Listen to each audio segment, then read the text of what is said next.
Please welcome Marvell Chairman and CEO Matt Murphy.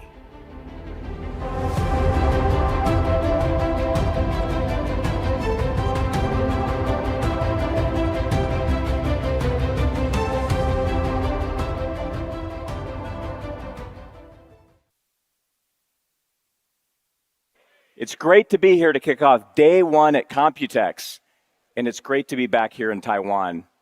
You know, the first time I came here was nearly 30 years ago. It was my first business trip to Asia. And I remember back then visiting some of the key technology companies here at the time. Many of them were still young, small companies, emerging companies. And today, those same companies have become the most important technology leaders in the world. Now, I've had the opportunity to come back many times and see Taiwan continue to grow in importance as one of the world's leading technology centers. And today, so much of the future of AI infrastructure is being built right here. I have a question for all of you. What defines the performance of AI infrastructure? Now, maybe you're thinking about the processor, the GPU, the XPU, or maybe it's the process node used to build it. 3 nanometer, 2 nanometer, or soon A14, A16. Those are great metrics. They tell you a lot about the speed, the efficiency, and the density of the compute. And AI workloads are certainly compute intensive. But that's not the whole story. Now you might say, well, what about memory? AI workloads are incredibly memory intensive as well. More memory, higher bandwidth. All of that matters. It's all critical, no doubt. But that's still not the defining characteristic of the system. Because one processor, no matter how fast it is, no matter how much memory it has attached to it, is simply not enough for today's AI workloads. You need tens of thousands and eventually millions of processors working together as a single massive compute engine. That's why computing at this scale is fundamentally a connectivity challenge.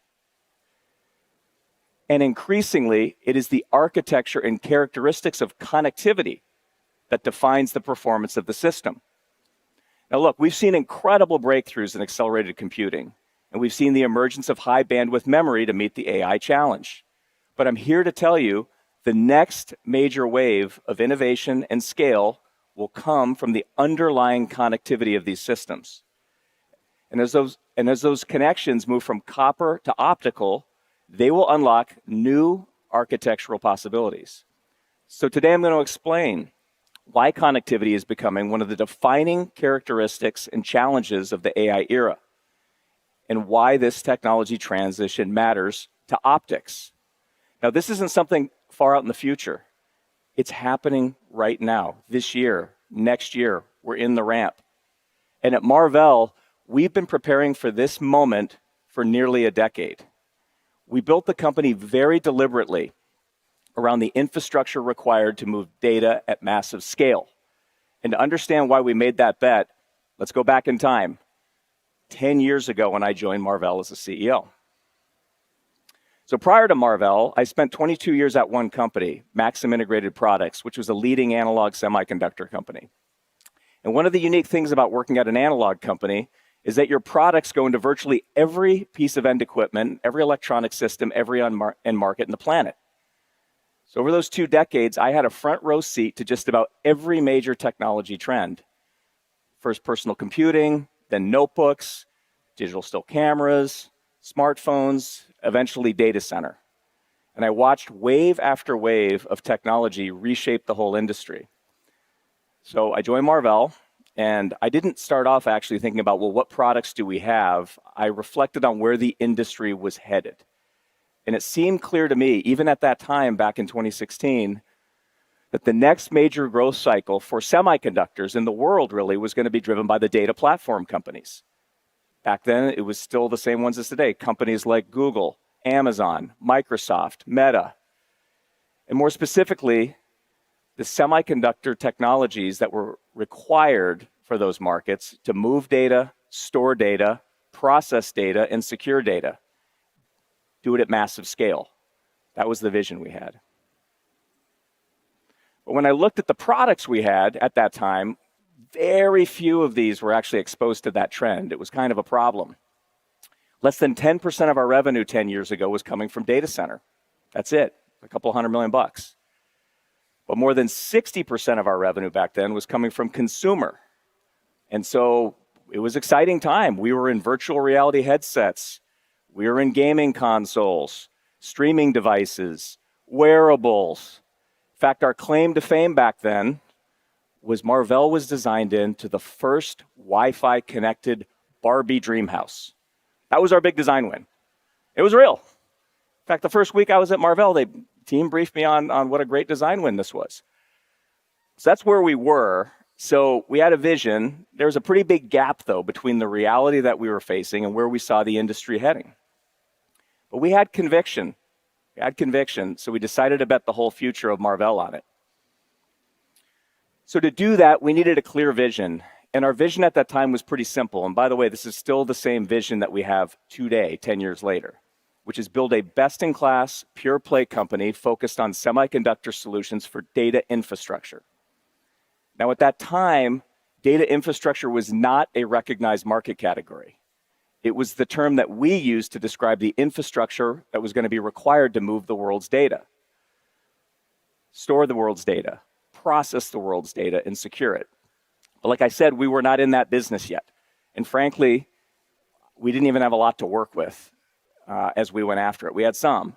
So my team and I came to a conclusion, which is that we would need to build these capabilities internally, and others we would need to build through strategic M&A. And we had to get focused, because when you're transforming, it's not just deciding about what you're going to do. It's equally important to decide what you are not going to do. So with that strategy in place, we got to work. We began systematically building Marvell around that vision. And it wasn't just one move. There was a series of deliberate choices. We looked for the premium assets in the markets that mattered the most, the best companies, best technologies, the best teams with the strongest market positions. Now, we first started by divesting businesses that weren't aligned with our strategy. You can see some of those there.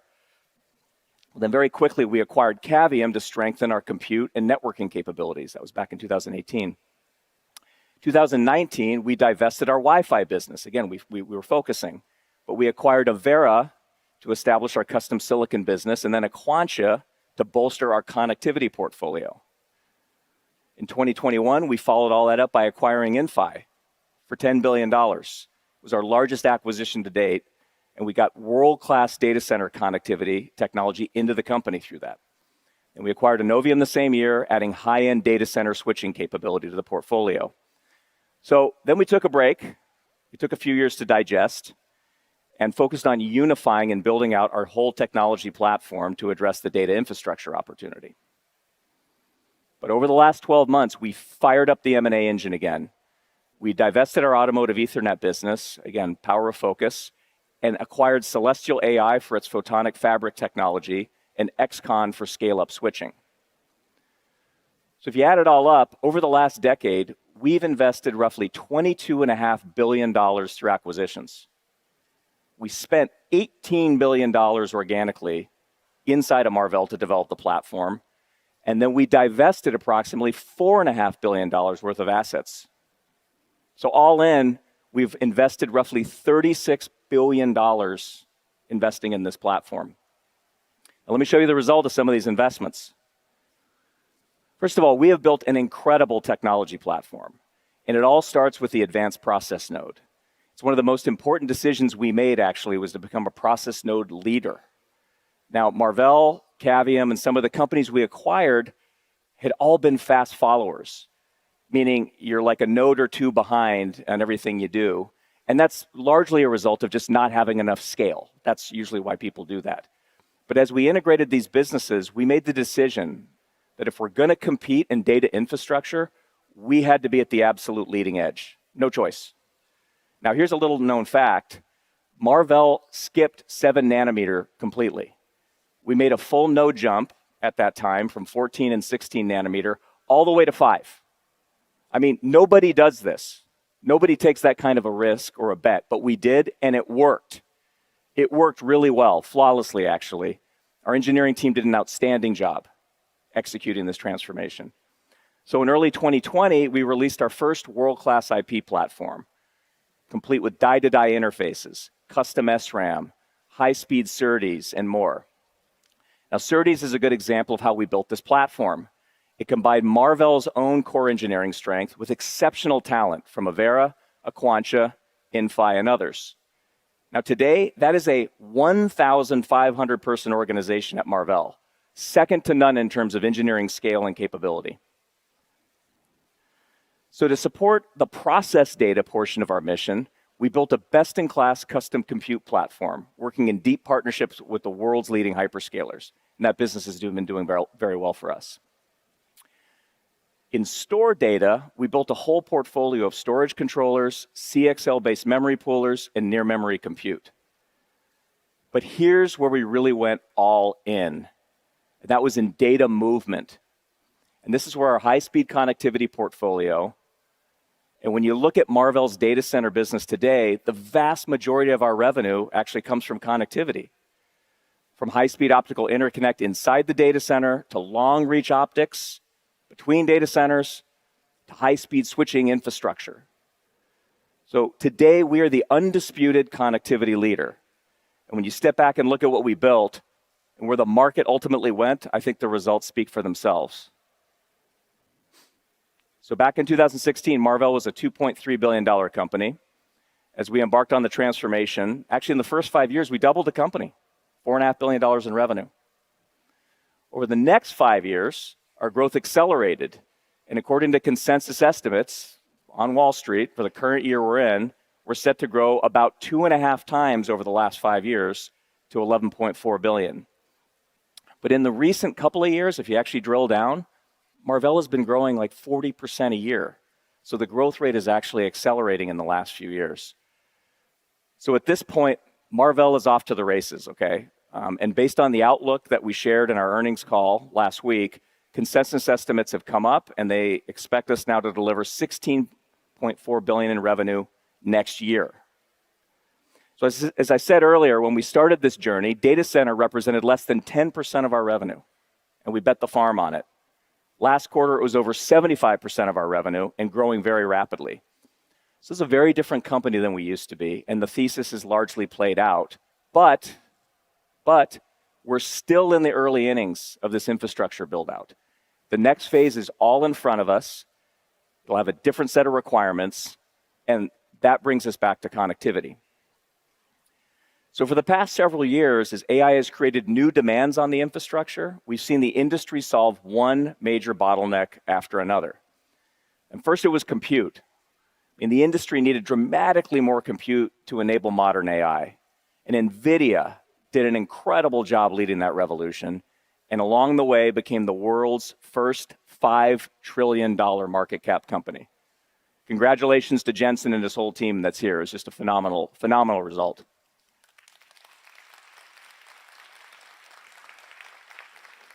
Next came the memory bottleneck. Larger models required enormous amounts of memory and bandwidth, and the memory companies are scaling aggressively now to meet that demand. And just recently, we've seen 3 new $1 trillion market cap companies emerge in that market. But the bottleneck is shifting again. Now it's connectivity that will define the limits of the infrastructure, just like with compute and memory. The industry will rally to meet this challenge. Now, this isn't just me saying this. This is what we're hearing from our largest customers. The world's largest hyperscalers are now reimagining their entire network architectures. They recognize that scaling AI infrastructure is now, first and foremost, a connectivity challenge. As reasoning models, mixture of experts architectures, agentic AI, it all continues to evolve, more data has to move across the infrastructure, demanding higher bandwidth and lower latency. And as workloads no longer fit within one data center, guess what? They need to build larger data centers or full campuses full of data centers and all the high-speed connectivity between them. Thus, the connectivity becomes a critical enabler of scaling compute. And increasingly, our customers recognize that optics is the way forward. And they're looking to leaders like Marvell to help them build larger, faster networks and at scale. So when you look across the semiconductor industry at the leading companies supporting this infrastructure build out, it becomes clear each of us is focused on a different part of the infrastructure. And that shows up in the revenue mix. Some of the companies are compute first. It means the vast majority of their revenue is tied to compute, with some of it tied to connectivity, but most of it's compute. And it's obviously a critical part of the stack, and that's why we have several trillion-dollar plus companies in this group. Then you have the companies focused on memory, and again, all trillion-dollar market cap companies at this point. It's unbelievable. And then you have Marvell. We're different. We're unique. Today, the vast majority of our revenue actually comes from connectivity. So we built this company around data movement. And today, the vast majority of our revenue comes actually from connectivity. Now, this spans a broad range of technologies. And even the portion of our revenue that's from compute, which you can see, is fundamentally because customers embed our connectivity in their compute engines. So this gives us a unique position and perspective on these technology transitions that are happening.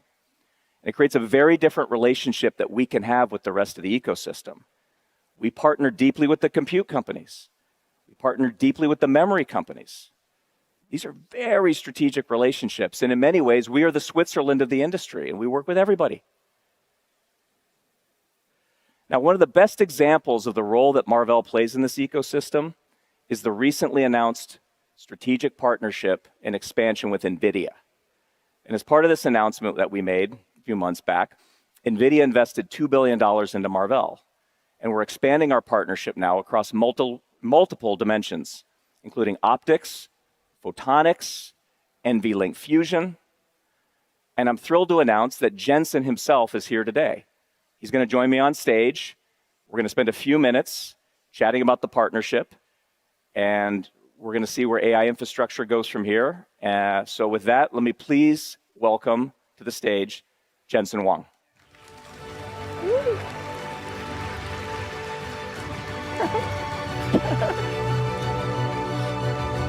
What's up, Jensen? How you doing? Boy, that's a huge stage. Good I to had run a long ways. Are you out of breath? You okay? I know. Let's fire up. Good to see you. 大家好. There you Nice to go. see you. Yeah. Congrats on a great kickoff yesterday, GTC. You guys are off to the races this week. Thank you. Look, maybe you heard some of what I just said. So we're talking about connectivity today. The next trillion-dollar company, ladies and gentlemen. Whoa! That would be exciting. Let's do it together. Yeah. Let's do it together. But it really all starts with what's happening today in AI infrastructure kind of more broadly. So how do you see that, like just from the big picture standpoint? We're at this extraordinary moment, customer demands through the roof. How do you see connectivity playing into this and the interconnect that's required? Yeah, that's really great. You know, yesterday I said that useful AI has arrived.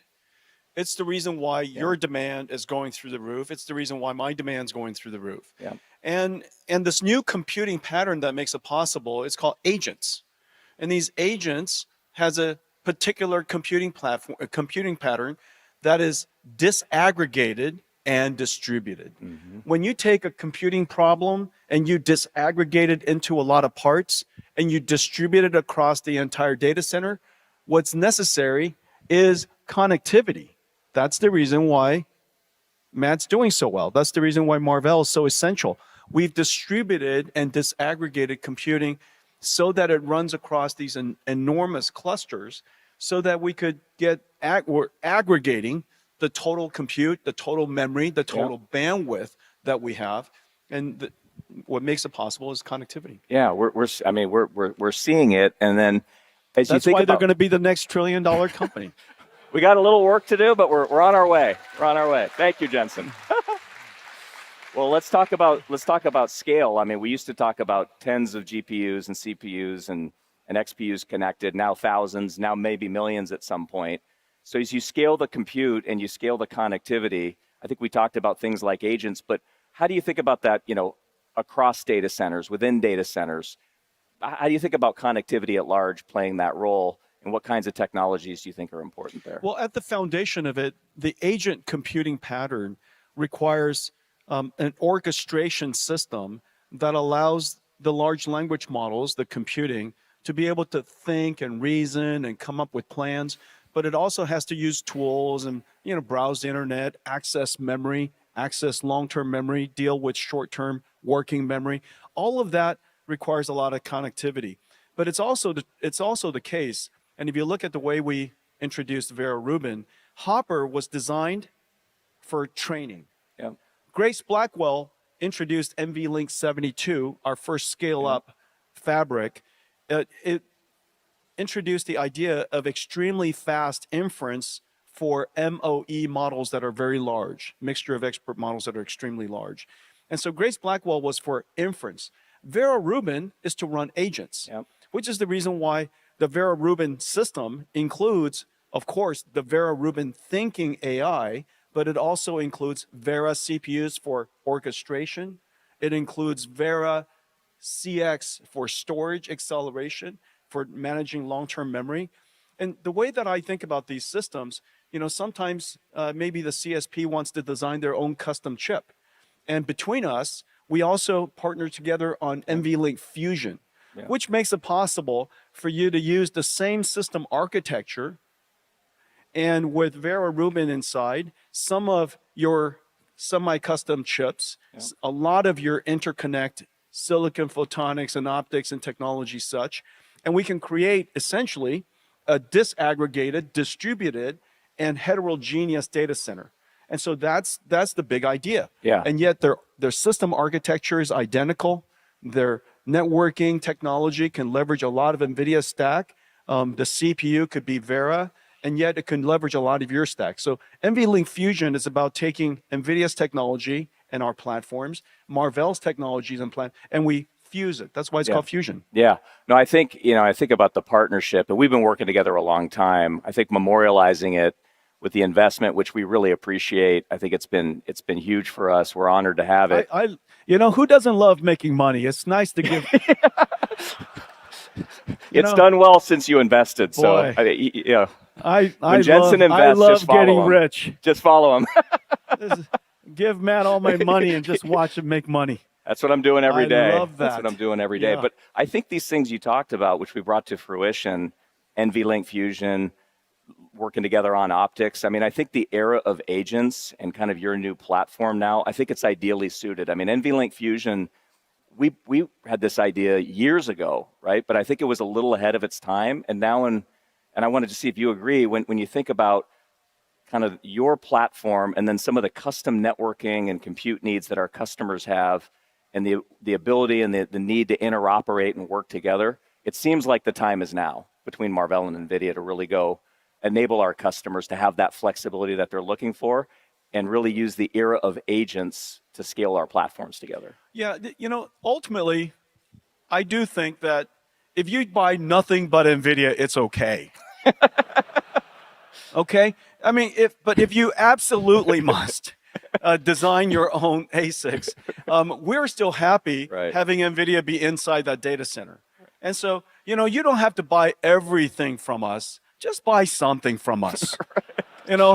We're happy to support you and support the customer. And so I think that between the two of us, you have the benefit of a general purpose, very high efficiency, a system that is very well built, starting with, of course, Vera Rubin. But anything that you want to extend, to specialize, you can do so as well, which is the reason why your customers and mine, NVIDIA's in AWS, Marvell's in AWS, NVIDIA's in all of the clouds. And it's wonderful to see Marvell expand into all of these different clouds. Yeah, great, thanks. Hey, one last one for you. Just leave some business for me, Look, we're your best salespeople right now. Well, you have great I'm salespeople. your best salesperson. Working together. Final question for you. A lot of my talk is about some of the transition, especially as you go to inside the rack from copper to optical. Yeah. It's obviously not going to be a 1-0. It's going to take time. There's time and there's different use cases. But how do you see that playing out right now, the transition from copper to optics, and maybe how we can work together there too? Well, we should use copper as much as we can for as long as we can, but copper has its limits. Copper has its limits with bandwidth and also with distance. And so ultimately, the right strategy is to scale up with copper as long as you can. After that, you scale up further with optics, and you scale out with optics, and you scale across with optics. And so you use optics wherever you must. You use copper wherever you can. And so I think that intersection is going to continue for a long time. Here's the bottom line is, in the next 5-10 years, we're going to use a ton of copper, and we're going to use tons and tons of optics. And so these data centers are part of infrastructure now. And the reason why I say that AI is now useful AI has arrived, is because now AI is profitable and tokens are profitable. When token production is profitable, everybody wants to make more tokens, which is the reason why, Marvell's demand is so high, our demand is so high, because everybody wants to produce more tokens because it's used all over the place by agents. Yeah, absolutely. Well, I think you touched on a bunch of things I'm going to cover later. If you want to do the rest of my presentation, you can. Yeah, so ladies and gentlemen. These beautiful slides, Hey, Matt, just sit right there. I'll be. Yeah, you take it from here. All right, Jensen Wong. All right, good guys. to see you, brother. All right, take care. Okay, guys, thank you. Thank you, Jensen. Bye, Marvell. Bye, Marvell. All right, outstanding. Super fun to have Jensen here, as always. All right, so we've been talking a lot about connectivity. Jensen and I just covered this, so let's dive in now, right? Let's go one level deeper. So AI infrastructure spans every distance. It spans from hundreds or even 1,000 kilometers between data centers to just millimeters inside the package. Every one of those distances, it requires a different solution. It's a different technology, different engineering team. It's a completely different set of experts. And in many cases, it's a different supply chain. So these are not variations of the same problem. What you have here is fundamentally different engineering challenges, and that's what we're going to walk through next. All right, so let's start with the longest distance. Jensen referred to this. This is scale across, connecting data centers together. Now, every major cloud provider has hundreds of data centers around the world. And all of those data centers need to communicate with each other. This is fundamentally a long-distance connectivity problem. We're talking about links that can span hundreds or even 1,000 kilometers. This requires very specific, very complex technology called coherent modulation. And at the heart of it is a specialized digital signal processor, or DSP. It's designed to push enormous amounts of data across fiber optic cables over very long distances with extremely high reliability. There's only a few companies in the world that build these coherent DSPs, and we're one of them. Marvell has been a leader in this technology for many generations. We build optical modules that contain all the electronics needed to drive and modulate the laser and transmit data over long distances. So I've got a little show and tell here in my pocket. I'm not holding up a chip this time, I'm holding up an optical module. This is one of our coherent optical modules. This is an incredibly complex piece of engineering. At Marvell, we build the entire module. This is ours. It includes the advanced node CMOS DSP. It's among the most complex chips, just the DSP alone, that we design at Marvell. But it also incorporates inside our 4th generation silicon photonics technology. That's inside here. And we've been developing that technology and in production for a decade on silicon photonics. It also includes our own broadband analog components that we designed, which is designed in silicon germanium. So Marvell pioneered this technology starting with 100 gigabits per second a decade ago, then moving to 400 gig, and now shipping 800 gig in volume. And later this year, we'll be sampling the world's first 1.6 terabit 2 nanometer coherent optical solution. And that couldn't come at a better time. Demand for bandwidth has never been greater. All right, now let's go inside the data center. So these data centers can be very large, spanning hundreds of meters, and they contain racks and racks of compute servers. Now each rack typically has a switch at the top with servers connected into that switch. Those rack level switches connect to the spine and then the core switches. This creates the networked fabric that ties the entire data center together. And all of that is connected through fiber optic cables.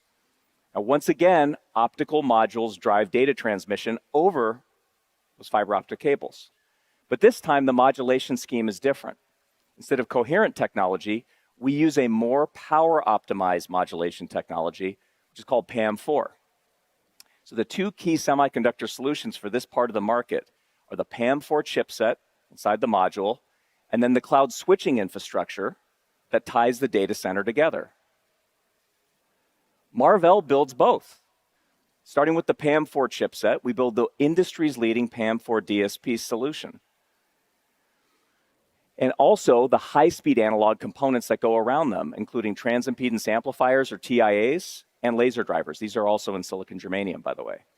And we've led the industry through every major transition of PAM technology, starting at 50 gig, 100 gig, 200, 400, and 800.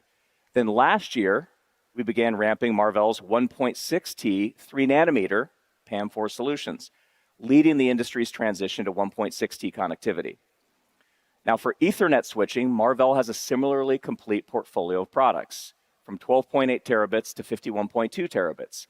And today, we announced our new 100T Ethernet switch, specifically designed for AI data centers with the industry's lowest power. Woo! Special announcement for COMPUTEX. We waited. So you put it all together, we provide a complete solution for connectivity inside the data center. Now let's move inside the rack. The goal here is to connect the largest possible number of processors together in a full any-to-any configuration. In other words, every processor can communicate directly with every other processor. And Jensen talked about this. The first company to bring this architecture to market was NVIDIA with NVL72, named for the 72 GPUs connected together inside a single rack. And this required a completely different approach to connectivity. It was a different class of switch and the ability to drive very high-speed signals over copper backplanes inside the rack. So today, this is not the domain of optics. This is the domain of copper. And the core differentiator here is the electrical SerDes technology, not the optical. Now, Marvell also has leading electrical SerDes at 200 gigabits per second today. And we've demonstrated already over the last couple of years, 400 gigabits per second for the future. So we're building this SerDes technology into our customers' custom silicon and their XPUs, and also into our own scale-up switches. All right, now let's go all the way inside the package. Here we're not talking about meters anymore, we're talking about millimeters.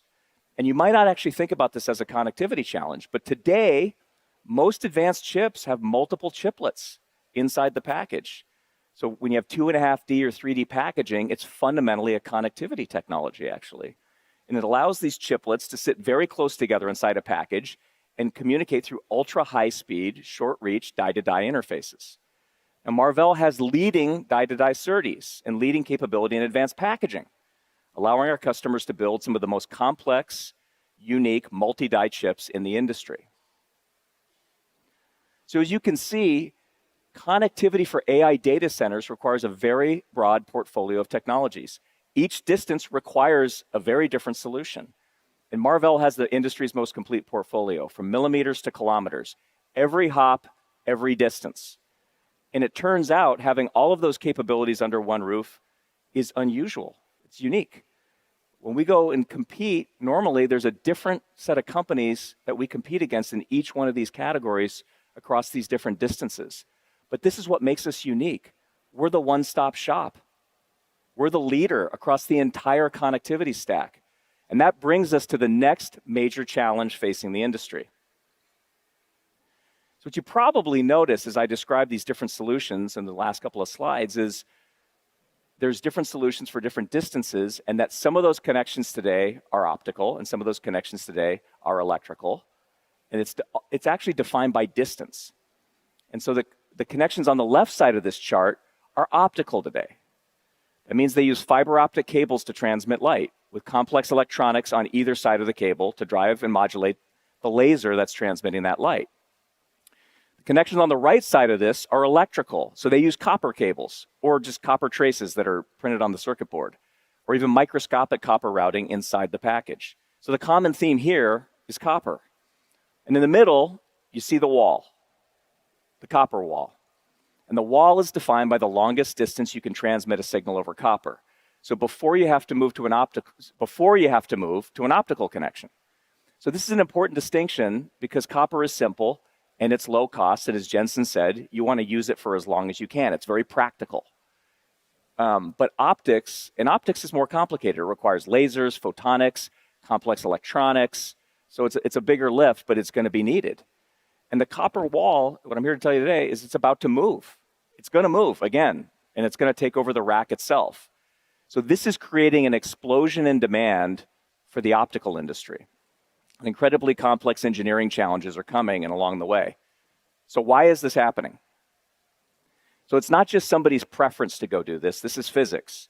The distance a signal can travel over a copper cable is inversely proportional to the bandwidth. So every time you double the bandwidth, you have to cut the distance in half. Today, the highest speed production systems in the world run at 200 gigabits per second per lane, just to give you an example. So at that bandwidth, the cable length is limited to roughly 2.5 meters. Now, by comparison, systems running at 100 gig could use about 5-meter cables.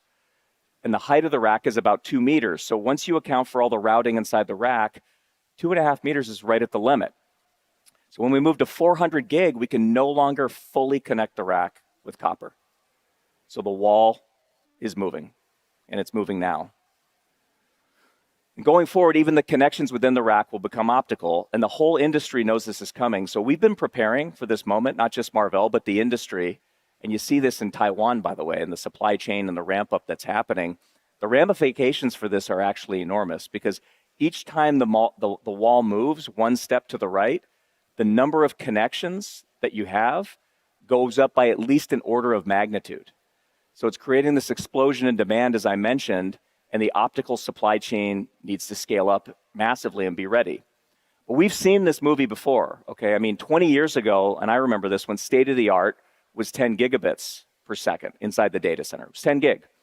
And we used copper cables all across the data center. Optics back then was reserved for just very, very long distances. It was essentially like a telecom technology, but when the wall moved, the optics industry actually rose to the challenge. And today, all the hyperscale data centers in the world, they're all optically connected. And as we saw in that transition, it did require new solutions. You couldn't use the same power-hungry kind of telecom approach, which is where PAM4 came in. It was optimized for power, density, and reach, and requirements specifically tuned to inside the data center. And Marvell was one of the key innovators there. So we're about to see the same wave of innovation needed as optics moves inside the rack. And that's with a technology called co-package optics, or CPO.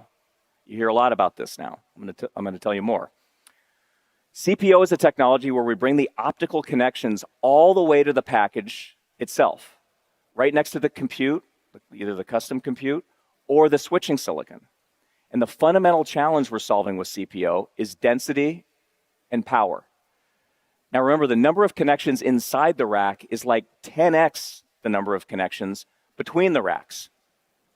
So if we just try to use the same optical technology used across the racks in the data center, you wouldn't have enough power, you wouldn't have enough physical space, you cannot fit all these standard optical modules and cables as they are today. It just doesn't work, it's not possible.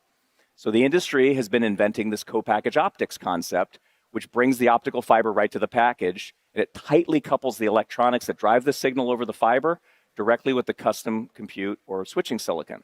So this is a massive change, and it's hard because you're combining some of the most advanced technologies in the chip industry, leading edge CMOS, silicon photonics, advanced packaging, optical interconnect, all manufactured in a small, tightly integrated system.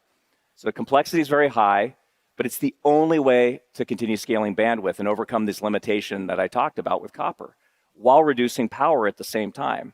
So this is where the industry is headed, and this is one of the reasons that Marvell has invested for more than a decade in silicon photonics, optical DSPs, all the analog broadband components around it, and all the advanced packaging you need to pull this off. It needs to all come together actually in CPO. So this isn't some futuristic thing, guys. Okay, it's happening now.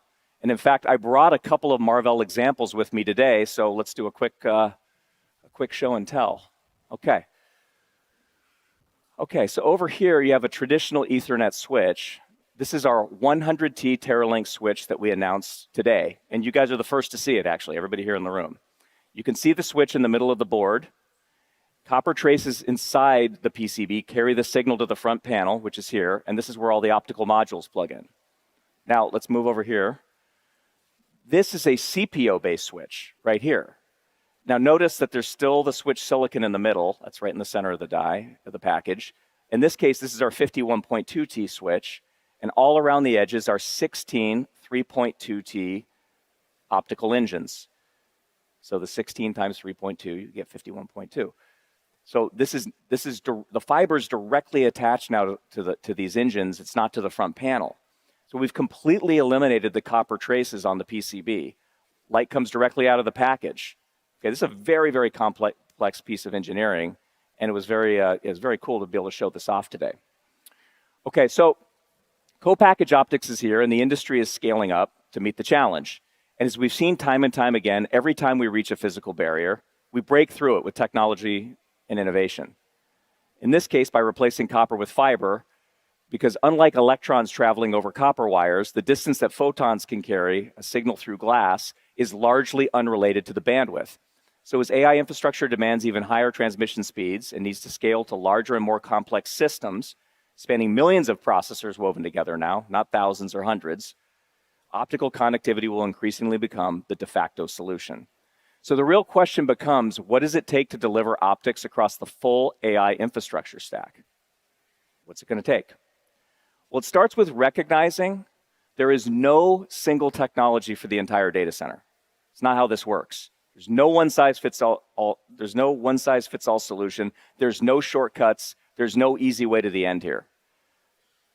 There's not a single architecture, modulation scheme, frequency band, unique technology that's going to do it all. There's no free lunch.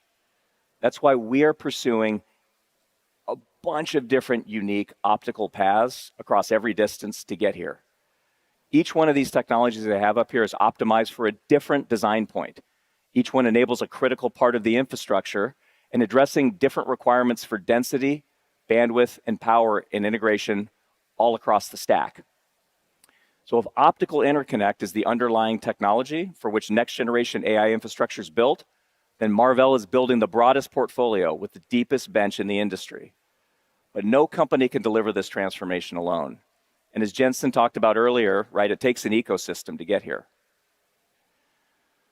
So, like I said, technology innovation is great. It's part of the challenge, but not all of it. But demonstrating this at scale is really what matters.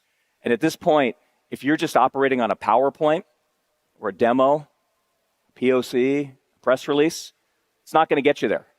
Customers need solutions now that are ready, they're reliable, they need to be manufacturable and be ready to deploy at scale. So Marvell and our ecosystem partners have been doing this for a long time.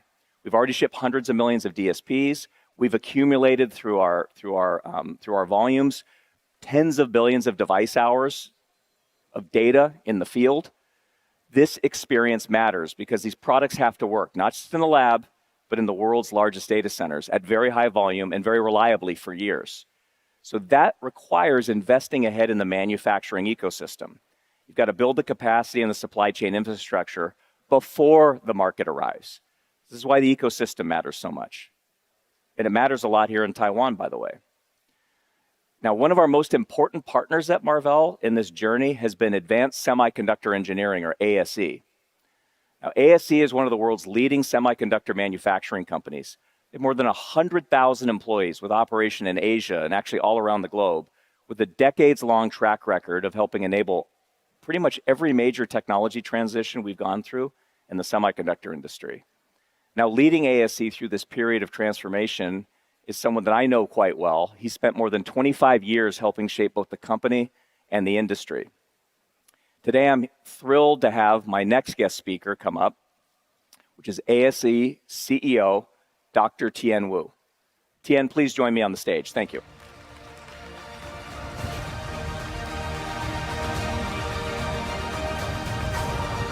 Hey. Tien, how are you? Thank you for inviting me to COMPUTEX. Great to see you. Yeah. It's an honor to have you on stage with us. Well, it's my honor. Look, you've we've been working together a long Yeah. time. And, you know, when I became the CEO, you know, we had a set of ambitions. We talked to a lot of our suppliers. I've known you even before I was the Marvell CEO, when I was an executive back at Maxim, and we worked together there. But part of what, and maybe explain to the audience too, that sometimes people don't realize is that as a key supplier into this ecosystem, you have to make bets. Right? You got to make bets on the companies you work with. You got to make bets on who you think is going to be successful. And we really appreciate that ASE bet on Marvell very early. And we've seen great success actually based on that. But I'm just curious if you could share your perspective maybe on where Marvell was, what your thought process is, and then where are we today in our journey together? So it'd be great to hear from you, Tian. Thank you. I think the best way to describe this is a gradual process. The first decision was not difficult.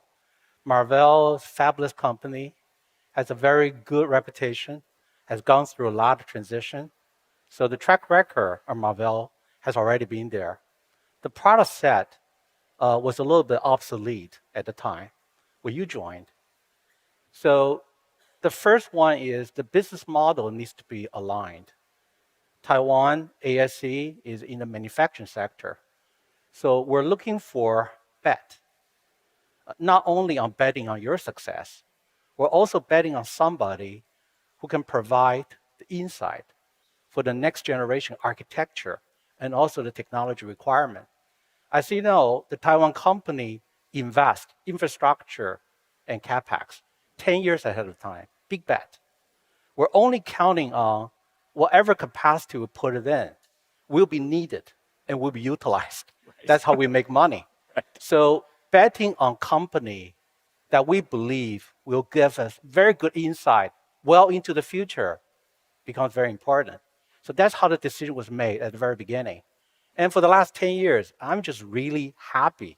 Everything that we talk about it was a dream 10 years ago. It was a dream. And today, we are going to ship it. And you just mentioned that you're going to have 40% growth for the next few years. I believe you're going to beat that. Right. So we're busy now preparing the capacity for you. Yes. We also appreciate that over the last 10 years, we have gone through a lot of strategic discussion, right? You make commitment to us, we make investment for you, and over time, we're going to produce more of your parts. I think that's the really a short story for how that decision was come. Yeah, no, it's been a great story. Maybe one more for you. You know, the ecosystem here in Taiwan is so unique. And like you said, it takes like a decade of investment before you really can see the return. And there's just such a power that's happening here. How do you describe it to people here? And also there's a lot of people around the world watching. And then what makes it possible here? Why is it unique? And then what also makes it difficult to replicate this in the rest of the world? And then, but at the same time, there's globalization. So how do we think about those dynamics? I think that'd be an interesting one. I think the reason why you're asking the question is there's a lot of competing forces and also uncertainty across the world. So I think my belief is any business needs to have vision as well as long-term alignment on value.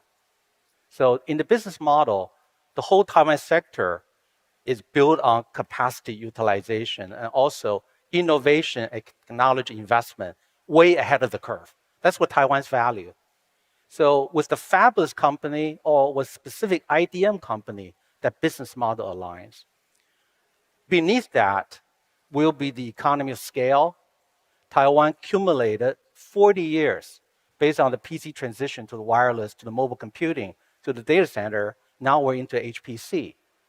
So that 40 years of experience accumulated 350,000 semiconductor employees, also accumulated 1.1 million high-tech employees, and many of them are here.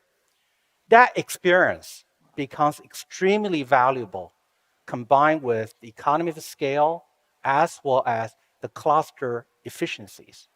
So when you think about the workforce with years of experience behind it, when you think about the cluster efficiency, when you think about the capacity, economy of scale, we already put it in. But one more thing, I think Taiwan, good or bad, we had fewer choices than the other region like United States. So most of the engineers, when they come out, they have few choices to make. Semiconductor IT industry becomes a attractive choices in Taiwan, not necessarily in the other region. So with all of this combined, I think this ecosystem is very, very difficult to replicate. It is not impossible, but would take years. Right. Great. Well, thank you so much. Okay. I Well, appreciate thank you. the partnership so much. Appreciate it. Thank you. We're off to the races, Tian. Thank you. Tian Wu. Thank you.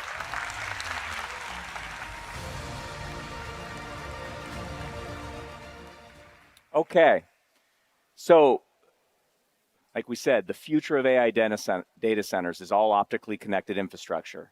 And you heard him say it, right? This is going to drive a tidal wave of growth, innovation that's needed in scale and manufacturing. But what does that inevitable future actually look like? I mean, if you just take a step back for a minute and you actually don't think about right now, think about 10 years in the future. And it's a world where a lot of the copper connections are gone. And just think about a world where data transmission now at some point is all optical. This is a world where then distance doesn't matter actually. And that's a profound change. Servers, racks, and overall data center architectures today have all been designed around the constraints of distance. And software workloads actually have also been optimized around those same constraints. But what if distance no longer matters? How might the architecture itself change? And what new capabilities become possible when the infrastructure is no longer constrained by distance? So let's start with the scale-up network in the rack. As we discussed earlier, this is where we can connect the largest possible number of processors together in a full any-to-any configuration. Now, in the past, the size of this domain was limited by the length of the copper connection, but with optics, distance doesn't matter. So now we can change the size of the scale-up domain from 72 or 144 XPUs or GPUs to 1,000 or more, all optically interconnected. The implications for workloads are enormous. Today, AI workloads must be broken down into smaller subproblems that fit within the scale-up cluster, because communicating outside the cluster today is slower, at much lower bandwidth. But optically interconnected systems can manage workloads on an order of magnitude larger. And it does not stop there, by the way. What happens when the optical connectivity comes inside the server itself? Modern AI servers are composed of a certain number of CPUs, XPUs, memory, and network interfaces. And the reason they're all in the same system is because of distance. The CPUs and XPUs need to access memory at very, very high bandwidth, which means they need to sit right next to each other on the board, with copper traces serving as the connections between them. But in a future where these connections are all optical, distance actually doesn't matter. You can imagine a completely disaggregated architecture. XPUs in one system, memory in another, agentic CPUs in another, which unlocks another possibility. In today's systems, the ratio of CPU and XPU or GPU, it's fixed. So these ratios have to be defined at the time the system is built and deployed. But no two workloads require exactly the same ratio. Jensen talked about this actually, which means at any given time, some portion of the computer memory could be underutilized for a given workload. That costs money. But once we decompose the system into separate pools of compute and memory, and they're all optically interconnected, we can then decompose dedicated systems on the fly, which are then optimized for whatever the workload is. So imagine future data centers, a globally optically interconnected data infrastructure. These rigid boundaries we have today in the systems we have, they begin to disappear. Compute can now be pooled. Memory can be pooled. And infrastructure can be composed dynamically at scale. For the first time, architects can begin designing AI systems around the needs of the model, not around the limits of the interconnect. So this is where AI infrastructure is headed. It's a data center without distance, where compute, memory, networking, and photonics operate as one unified system, where millions of resources across the data center can work together as if they were one machine.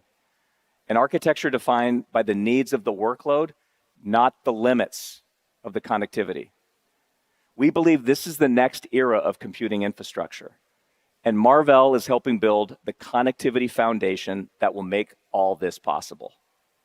Thank you very much for your time today. Good.